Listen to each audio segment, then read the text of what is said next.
All right, let's get right into it. Today, we are cracking open the user's guide to the most incredible piece of tech you'll ever own, your brain. We're diving into the neural learning revolution and really how getting to know the mechanics of our own minds can totally transform how we learn, how we teach, and how we grow. I mean, just think about that for a second. What if learning wasn't this random thing that sometimes happens and sometimes doesn't? What if you could actually take the wheel? Instead of just throwing information at your brain hoping some of it sticks, you could use a science-backed roadmap to make sure it does.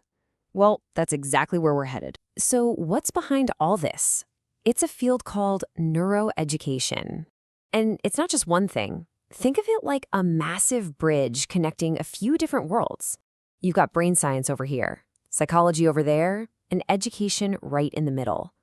The whole point is to take what scientists are discovering about the brain and use it to build better ways to teach and learn, ways that are aligned with how our brains are actually wired to work. Okay, first things first, we have to talk about something called the brain's plastic promise. And I'm not kidding, this is probably the single most important idea in all of neurolearning. It's the foundation for everything else we're about to get into. So here's the absolute mind-blowing secret to learning. It's physical. Every single time you learn something new, whether it's a new word, a new chord on the guitar, or a historical fact, it's not just some abstract idea floating around in your head. It is a physical event that literally resculpts and changes the structure of your brain. And this incredible power, this ability to change and adapt, has a name: neuroplasticity. The best way to picture it is to think of your brain as a house, and you've got an electrician inside, constantly rewiring it. Based on what you do, what you focus on, your brain can strengthen circuits, rip out old ones that aren't being used, and even build brand new pathways. It's constantly updating its own wire. So how does this rewiring actually happen on a, microscopic level? Well, it mostly boils down to two key processes. On one side, you have something called long-term potentiation, or LTP. This is basically the use it part of use it or lose it. The more you fire a specific neural pathway, the stronger that connection gets. The signal gets faster and more efficient. And on the other side, you've got long-term depression, or LTD. This is your brain's awesome cleanup crew. It goes around and weakens or prunes the connections you don't use anymore.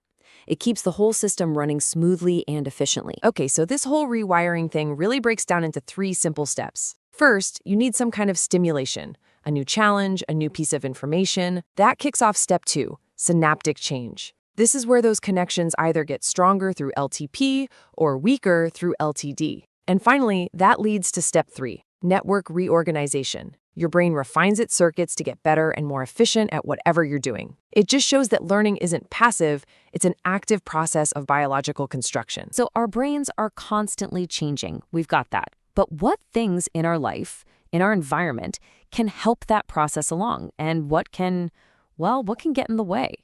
Let's take a look at some of learning's biggest friends and a few of its absolute worst enemies. First up, let's talk about stress. And it's not always the villain we make it out to be. There's this model called the inverted U, and it shows that a little bit of stress, like the pressure of a deadline, can actually be good for you. It sharpens your focus, it can improve your memory. But there's a tipping point. When that stress becomes chronic, day in and day out, you go over the peak of that curve, and it starts to seriously damage the very brain functions it was supposed to be helping. And look, this isn't just some abstract idea, it's real. Chronic stress is a direct assault on neuroplasticity. It physically messes with the connections between your brain cells, making it harder for them to talk to each other. Essentially, it can shrink your brain's capacity to learn. It's actively working against that rewiring process we just talked about. Okay, time to tackle a big one, a real classic. You've heard this a million times, right? The idea that if you just listen to a little Mozart, you'll get smarter. It's called the Mozart effect. But is it for real? The short answer? Nope. Sorry to break it to you, but the Mozart effect is pretty much a myth. The original study that kicked this all off only showed a super temporary boost on one specific spatial task. And later research found it probably had nothing to do with Mozart himself. It's more likely that any music you enjoy just puts you in a better mood, makes you more alert, and that's what helps you focus. It's not going to magically boost your IQ. But, and this is a huge but, there is a real music-brain connection. It's just not about passively listening, it's about actively training. Practicing a musical instrument for years on end has a massive physical impact on the brain. We see that musicians often have a thicker corpus callosum. That's the superhighway of nerves connecting the two halves of the brain.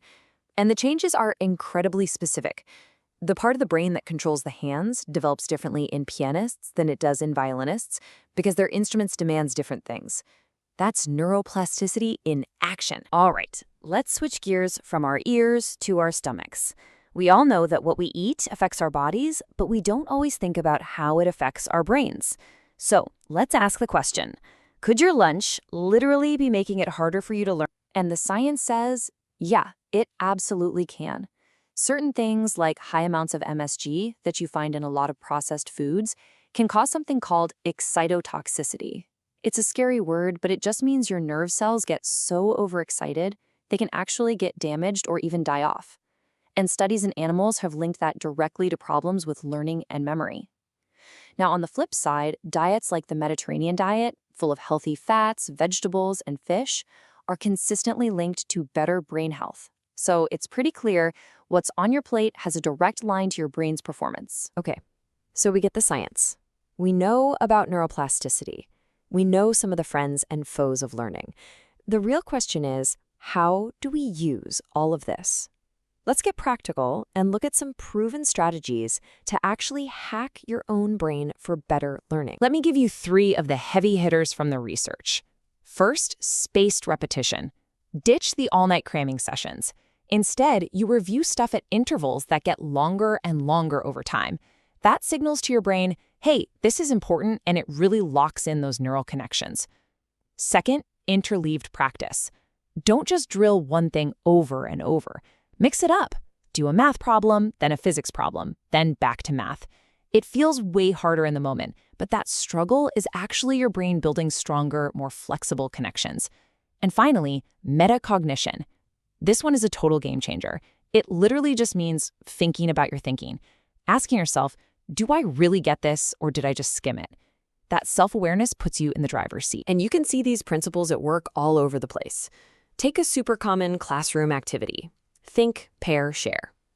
The think part, where you're just reflecting on your own, that activates the first neural pathways for that idea.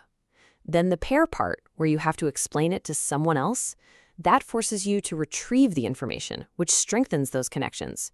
And finally, share, where you say it to the whole class, that's another round of retrieval and encoding that helps cement it in your brain for good.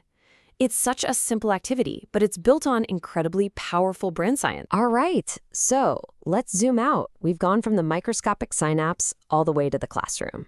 Where does all of this lead? What's the big picture takeaway for the future? Look, if you remember just one thing from all of this, let it be this. Learning is a physical act. You are physically building your mind every time you learn something new. And once you really truly get that, it changes everything. It gives you a new, more powerful way to think about your own education, about picking up new skills, about growing as a person. You're not just some passive bucket for facts. You are the architect of your own brain. And that leaves us with a final, really big question to think about. Imagine a world where our schools, our jobs, our whole lives were designed based on these principles. A world built to work with the human brain, not against it. What would that actually look like? And maybe more importantly, how can you start building a little piece of that world for yourself starting today? Thanks for watching.